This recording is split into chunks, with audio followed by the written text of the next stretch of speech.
What's up, everybody? Weston here, back with another Daily Deck Tech video. Again, apologies for no video yesterday. Was helping my folks with their snow, and then I have my snow. And today, I don't know, for those of you who don't know Iowa, today it is currently negative 35 degrees with the wind chill, Fahrenheit. And it's supposed to get up or down to potentially negative 50 degrees Fahrenheit with the wind chill. For those of you who don't live in this area, that is really cold. It sucks. My face is gonna hurt, and we'll see if my car starts when I try to go to work. But besides that, we have ourselves today a deck, another Lluwen Eclipse deck. As promised, we have Lluwen Imperfect Naturalist, and I will be getting to. I have a small pile of viewer requests. I'll be getting those built and tested over the weekend, and then start getting those uploaded for next week. Please have patience with me, friends. But without further ado, we have Lluwen Imperfect Naturalist. So who are they? They're a 1/3 for double hybrid black-green, and when Lluwen enters mill 4 cards, then you may put a creature or land card from among the milled cards on top of your library. And then you can pay 2 and then 3 hybrid black or green and tap it and discard a land card. Create a 1/1 black and green worm creature token for each land card in your graveyard. So this is going to be kind of like a standard Golgari mill. Have some stuff that interacts with lands. We're going to have ways to sacrifice our lands. We're also going to have ways to bring our lands back. This is, I would say, is a moderate budget at $528.50. You can always find ways to cheap it down. There are a lot of good dredge creatures that are cheap. I didn't go heavy into dredge. So let's get straight into it, shall we? For our creatures, we are running 23. We have Aftermath Analyst, which lets you mill 3 cards, and then you can also sacrifice it to return all land cards from your graveyard to the battlefield tapped. This is good as a late game sort of card. If you have a whole bunch of lands in your graveyard, gets them all back. We have Braid's Arisen Nightmare. So at the beginning of your end step, you can sacrifice an artifact, creature, enchantment, land, or planeswalker. If you do, each opponent may do the same. For each opponent who does not, that player loses 2 life and you get to draw a card. So if you make a whole bunch of these little worm tokens, and we do have other ways to create some other tokens, then that is something that you can go about. We have Chatterfang Squirrel General. So if 1 or more tokens would be created under your control, those tokens plus that many 1/1 green squirrel creature tokens are created instead, and you can sacrifice squirrels to give a creature plus X/X until end of turn. We have Craterhoof Behemoth in here. The arts for this are because I updated to cheapest for all versions of it. Craterhoof Behemoth enters. It gives all your stuff a huge boost and then helps you just overrun people to win the game. We have Creekwood Liege, which is other black creatures you control get +1/+1. Other green creatures you control get +1/+1. And at the beginning of your upkeep, you may put a 1/1 black and green worm creature token onto the battlefield. We got ourselves a Deathrite Shaman from the Mystery Booster here. This is actually the version that I opened out of my Mystery Booster. He's a 1/2 for 1. Often used to be joked about being the first 1-mana planeswalker. You can tap him, exile a land card from a graveyard, add 1 mana of any color, and that's from a graveyard, so you can target your opponents. Tap black and tap it, exile target instant or sorcery card from a graveyard. Each opponent loses 2 life, or you can exile a creature card from a graveyard. You gain 2 life. We have Famished Worldsire. I love this card. It has Ward 3, Devour 3, so you can sacrifice a bunch of your lands, and when you do, he gets 3 1/1 counters for each land you sacrifice this way. And then when he enters, look at the top X cards of your library, where X is this creature's power. Put any number of land cards from among them onto the battlefield tapped, and then shuffle. And we have this little jumpstart bug. We got Fomalus, the Infestation, Flying, Death Touch, and whenever a player sacrifices a non-token creature, create a black insect creature token. And then whenever an insect, leech, slug, or worm you control attacks, defending player loses 1 life, you gain 1 life. This is pretty useful considering that we are going to have Scoot Swarm in this deck, as well as our commander generation thing. So we're going to be able to sacrifice lands, bring lands back, generate tokens. I like having multiple angles of attack. We have Lumra, Bellow of the Woods, which is Lumra, Bellow of the Woods. Power and toughness are each equal to the number of lands you control when she enters. Mill 4 cards and then return all land cards from your graveyard to the battlefield tapped. We got Marvin, the Murderous Mimic. He essentially just says he has the activated abilities of every other creature you control that don't have the same name as Marvin. So you can have your Deathrite Shaman, you can have your Lluwen. It's a pretty fun card. I really like playing him in decks. We have Nadir's Nightblade. Whenever a token you control leaves the battlefield, each opponent loses 1, you gain 1. We have Nyx Weaver. At the beginning of your upkeep, mill 2 cards and exile this creature. Return target card from your graveyard to your hand. We have good old Azusa Lost But Seeking, in case you start out with a good amount of lands. She's kind of a dead card late game, so this is one of those cards I could see just like an easy cut for like a Golgari Grave Troll. We have Ramunap Excavator. Which is you may play lands from your graveyard. We have Scouring Swarm. Whenever you sacrifice a land, create a tap token that's a copy of this creature if 7 or more land cards are in your graveyard. Otherwise, you make a black insect creature token. The Scoot we already talked about. We got 6 reach, and whenever 6 attacks, mill 3 cards, and you may put a land card from among them into your hand.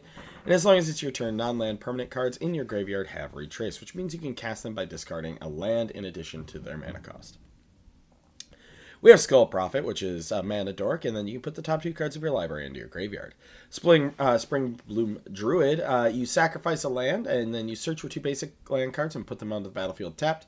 So it's like a less good Harrow on a body. We have Stitcher Supplier. When he enters the battlefield or dies, mill 3 cards. Sylvan Safekeeper, you can sack a land, target creature you control, gain Shroud until end of turn. We got the Gitrock Monster. Death Touch, at the beginning of your upkeep, sacrifice the Gitrock Monster unless you sacrifice a land. You may play an additional land on each of your turns, and when 1 or more land cards are put into your graveyard from anywhere, draw a card. We have the World Shaper. So whenever he attacks, you mill 3 cards, or you may mill 3 cards. And when it dies, return all land cards from your graveyard to the battlefield tapped. Sorceries, we got a few in here. We got Calling Ritual, destroy all creatures with mana value 2 or less, add black and or green for each permanent destroyed this way. Dread Return to bring something back in case you've accidentally milled it. Farseek, Kodama's Reach for a little bit of ramp. We've got Life from the Loam, return up to 3 target land cards from your graveyard to your hand, and you can dredge 3 it. We have Pest Infestation. It creates some pests. This is part of the token generation, and it also blows up artifacts and enchantments. We have Rise of the Witch King in here.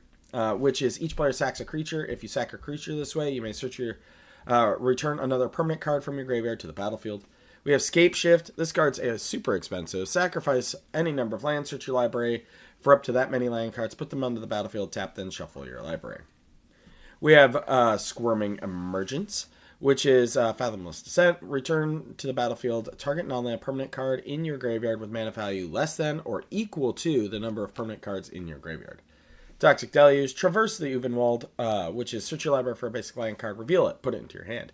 And then if there are 4 more card types in your graveyard, instead search your library for a creature or land card, reveal it, and put it into your hand.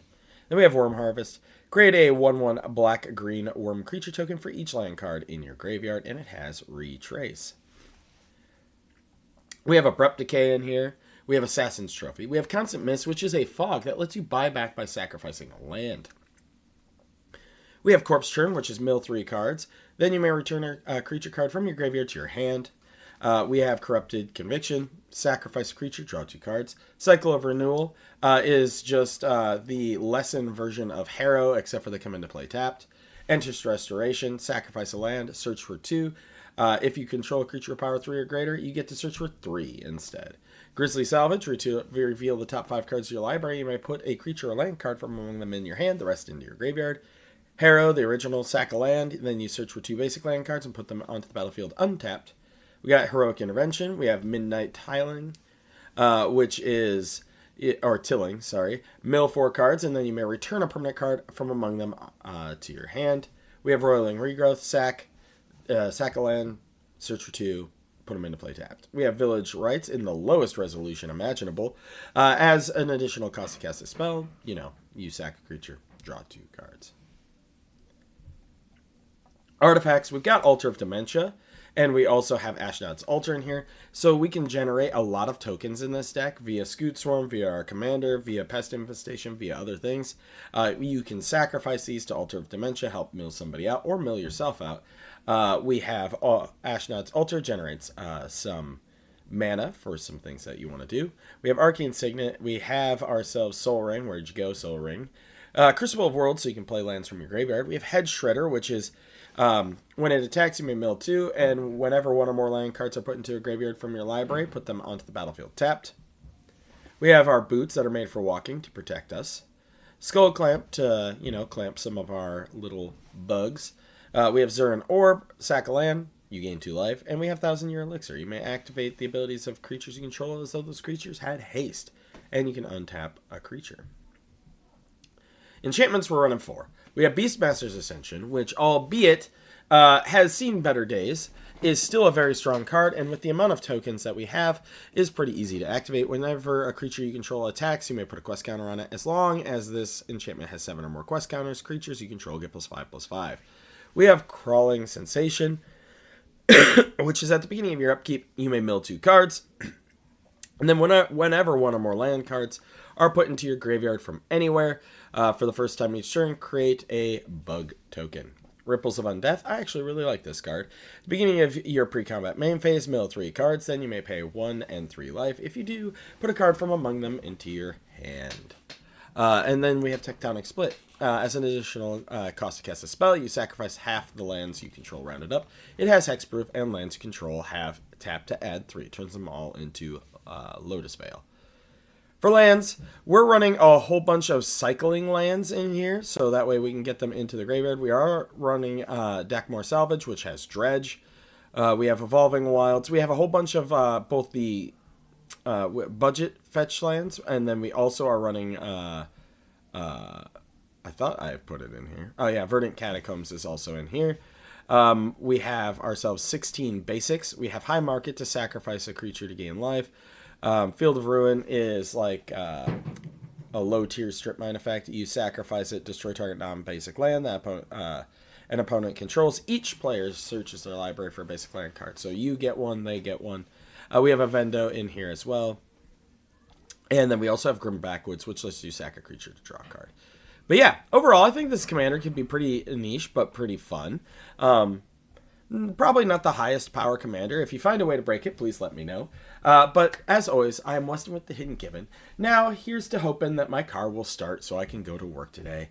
Although it would be just a shame if I had to stay home with my family and just relax instead of going out where it's going to be -50. But I hope you all have a wonderful day.